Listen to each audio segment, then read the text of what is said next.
Assalamualaikum warahmatullahi wabarakatuh. Halo guys, perkenalkan nama saya Ahmad Rizal, mahasiswa manajemen pendidikan Islam UIN Sunan Kalijaga Yogyakarta. Kali ini saya akan membahas tentang konsep dasar peserta didik, solusi efektivitas dan transparansi kebijakan. Pembahasannya sendiri yaitu konsep dasar dan keterampilan peserta didik abad 21, kemudian konsep dasar manajemen peserta didik, kemudian penerimaan peserta didik baru, kemudian kaitannya 3 materi di atas dengan solusi adanya ragam sikap tanggapan dari masyarakat dan juga mahasiswa terhadap fenomena persoalan efektivitas dan transparansi kebijakan penerimaan peserta didik baru yang menggunakan sistem online. Kemudian akan disajikan data pendukung terkait pro dan kontra atas solusi efektivitas dan transparansi tersebut. Selanjutnya yaitu mengenai konsep dasar dan keterampilan peserta didik abad 21. Untuk konsep dasar sendiri yaitu peserta didik adalah makhluk yang sedang berada dalam proses perkembangan dan pertumbuhan menurut fitrahnya masing-masing.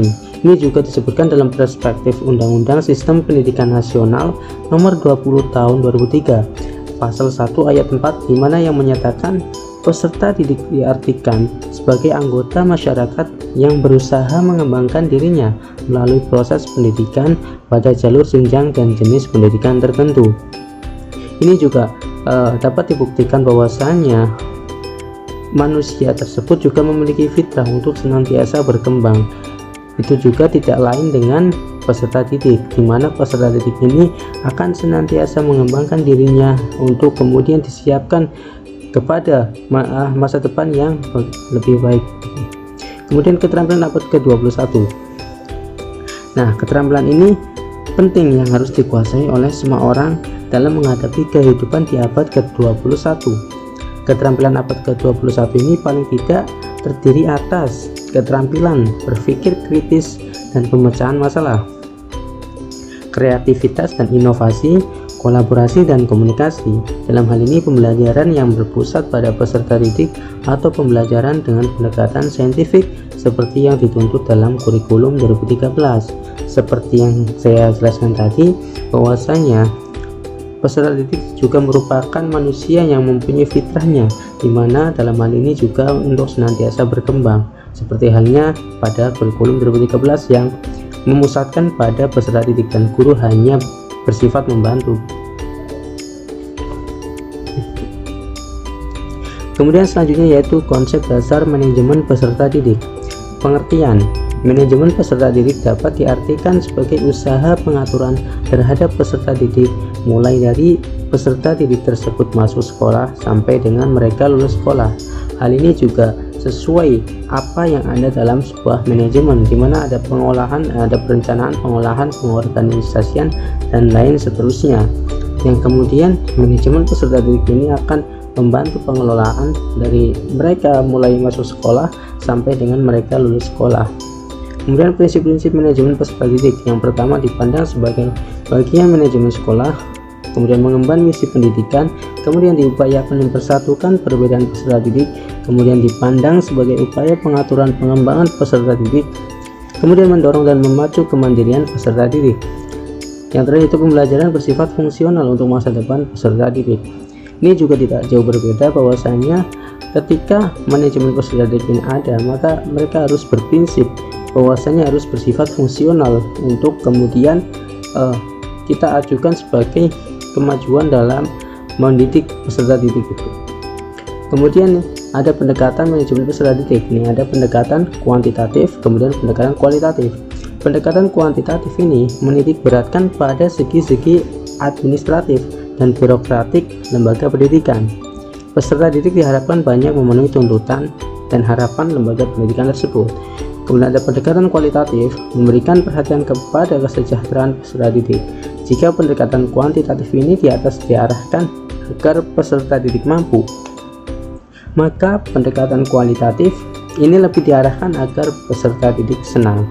Dalam artian mampu tersebut harus mampu memahami sesuai dengan harapan-harapan yang diharapkan oleh lembaga pendidikan, baik itu peraturan dan sebagainya. Sedangkan kualitatif, yaitu yang penting peserta didiknya senang gitu.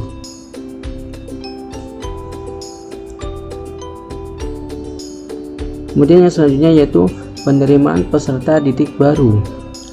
Nah, pengertian penerimaan peserta didik baru merupakan proses pendaftaran dan pelayanan kepada siswa yang baru masuk sekolah setelah mereka memenuhi persyaratan yang ditetapkan oleh sekolah tersebut. Untuk mekanismenya yaitu sesuai dengan Permendikbud nomor 1 tahun 2021 tentang penerimaan peserta didik baru.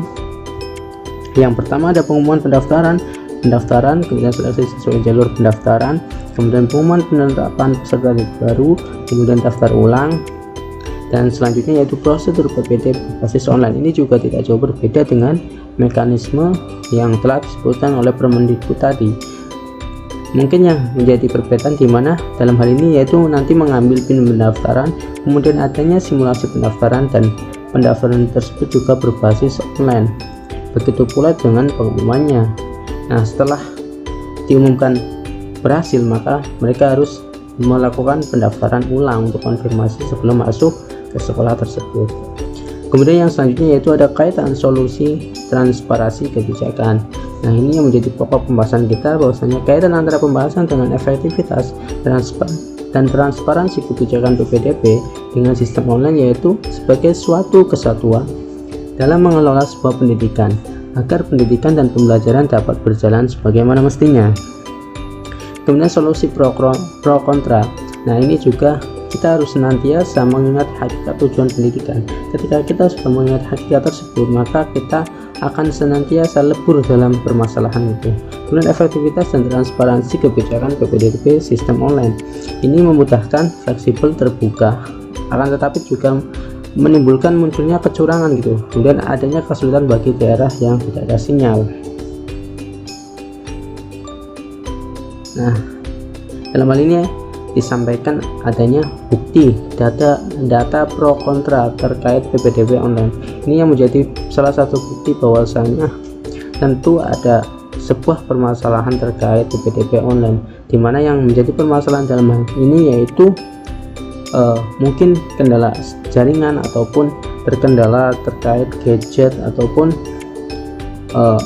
HP yang digunakan oleh wali murid gitu. Namun terkait pro juga mereka akan senantiasa mengingat bahwasanya ketika PPDB online mereka akan sangat dimudahkan dan sangat fleksibel waktunya. Sekian, terima kasih.